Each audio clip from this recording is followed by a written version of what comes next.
Remember when we said John MacArthur is one of the most polarizing pastors in America? Well, John MacArthur is nothing compared to Douglas Wilson. Whereas MacArthur is generally accepted as an orthodox Christian leader, Wilson is far more controversial and complicated.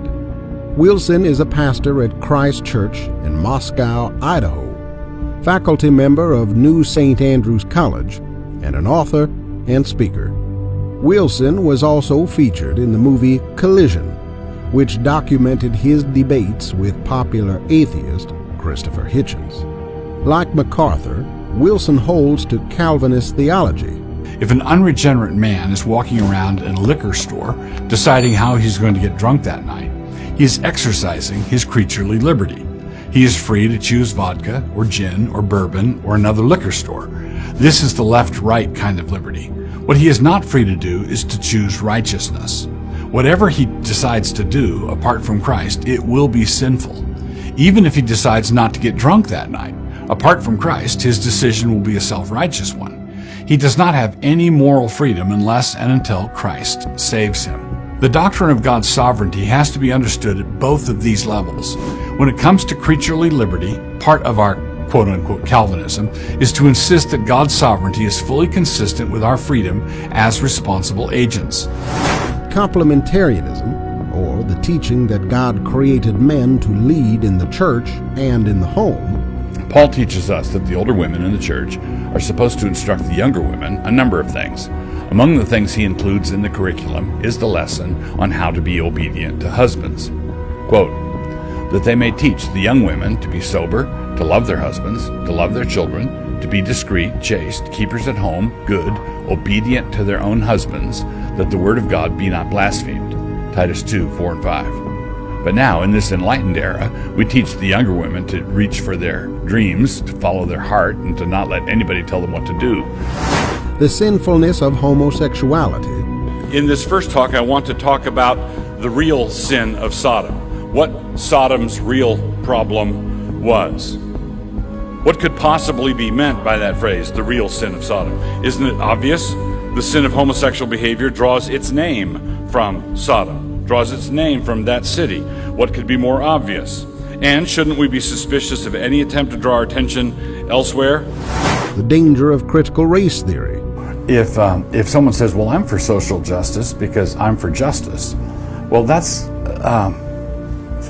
way too simplistic, because you have to ask what particular worldview is being advanced by the people who use the term social justice. And the position that the government becomes tyrannical when it seeks to prevent Christians from gathering together in person for worship. When I obey the Constitution and disobey a decree from some functionary who's not in his lane, the person who tells me to obey is not obeying Romans 13, and I am obeying Romans 13. These are certainly all controversial positions, but they are also all pretty well accepted within conservative Christianity. Two additional complicating factors make Wilson more hated than almost any other Christian leader in the United States. First, Wilson has written a defense of the South during the time of slavery. And second, Wilson has taught theology that many argue is heretical.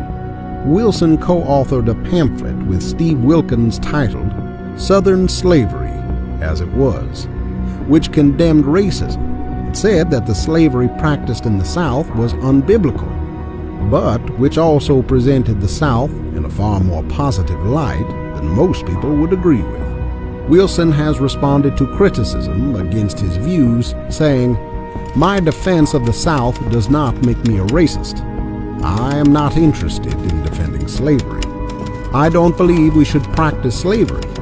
What I said is that a Christian man in the South could be a slave owner. He needed to follow the rules in the New Testament." The whole debate about Southern slavery was whether 600,000 people should have been killed in a war to end the practice. With an atrocity such as the Holocaust, I believe war was a moral necessity. I don't believe Nazi Germany and the South were the same evil. What's my conclusion about Wilson's view of Southern slavery? Two things. First, I disagree strongly with Wilson about the nature of Southern chattel slavery. I think it was simply evil, that it was a completely different kind of slavery than the kind of slavery that the New Testament regulates, and that there is absolutely no justification for Southern chattel slavery. Second, I don't think Wilson is a racist, or that Wilson's views of Southern slavery disqualifies him as a Christian teacher.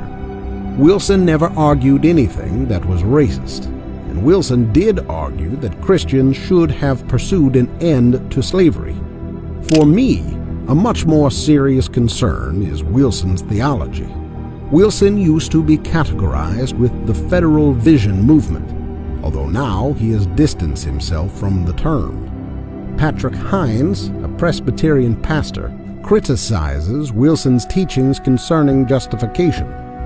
I think Hines has one of the clearest and strongest criticisms against Wilson's theology of justification. So, we'll play an extended clip here. Wilson argues a similar position, similar to Norman Shepherd. While he says that justified persons are secure in their position within the family of God, he adds the qualification. Always listen for that. Gotta listen for the but and the qualifications. He adds the qualification that, quote, men fall away because their salvation was contingent upon continued covenant faithfulness in the gospel, end quote. Now, that's quotation from Reformed is not enough. Okay, now, you're taking it out of context. Just listen. Let's see if we can find it here. Let me read the whole paragraph for you so there won't be any flack for that. Listen. But this relates to perseverance, backsliding, and apostasy. His providence determines that all things will come to pass, the end is known and cannot be judged. But the same providence also knows what will happen causally the moment before. God oversees the end, but also the means. And his providence of the means is fully consistent with the nature of secondary causes. Some things happen necessarily, like a rock tumbling in an avalanche. Other things happen freely, as when a man chooses to go left instead of right. Other things happen contingently, as when one thing depends upon another. Corey Saraya notes the importance of this in questions of apostasy. Quote, this does not mean that God is surprised by our actions, by no means. It means that this is how we see things played out in the providential fulfilling of the decrees of God. The means by which men apostatize from the covenant is unfaithfulness. The means by which men persevere in the covenant is faithfulness, end quote. In other words, to assert that men fall away because, let me make sure I word this correctly. In other words, to assert that men fall away because their salvation was contingent upon continued faithfulness in the gospel is not to deny the sovereignty of God at all.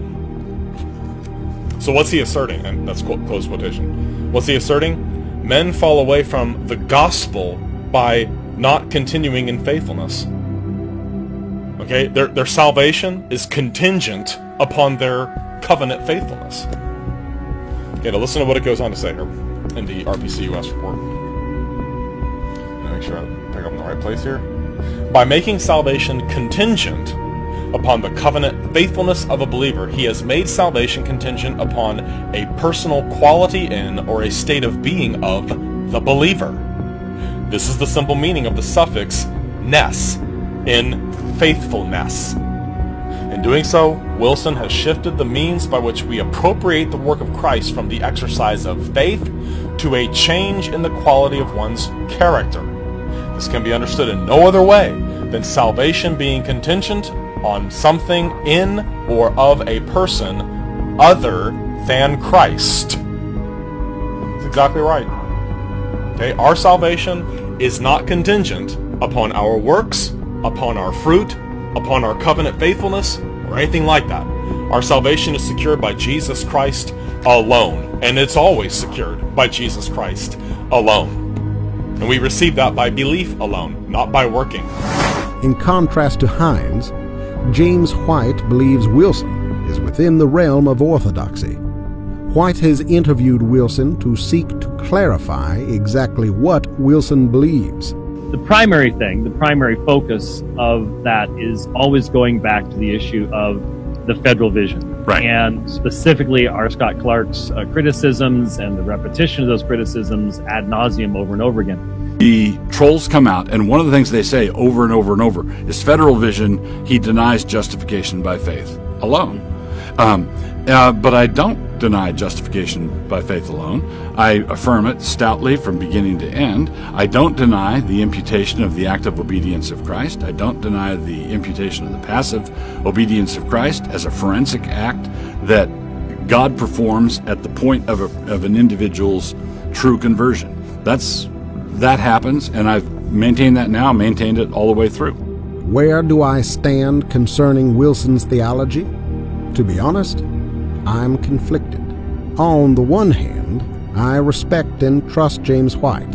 White has a personal relationship with Wilson. If White believes Wilson is within the realm of orthodoxy, I'm inclined to trust White's judgment. At the same time, Heinz's arguments are also very compelling. What's my conclusion about Douglas Wilson in general?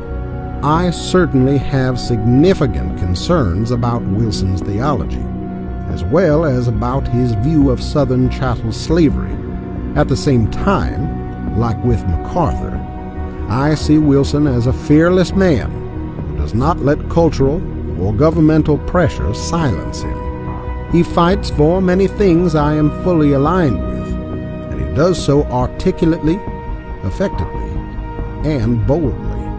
I believe we need more Christians with Wilson's fighting spirit and fearlessness. Of course, it would certainly be better if their theology wasn't so controversial.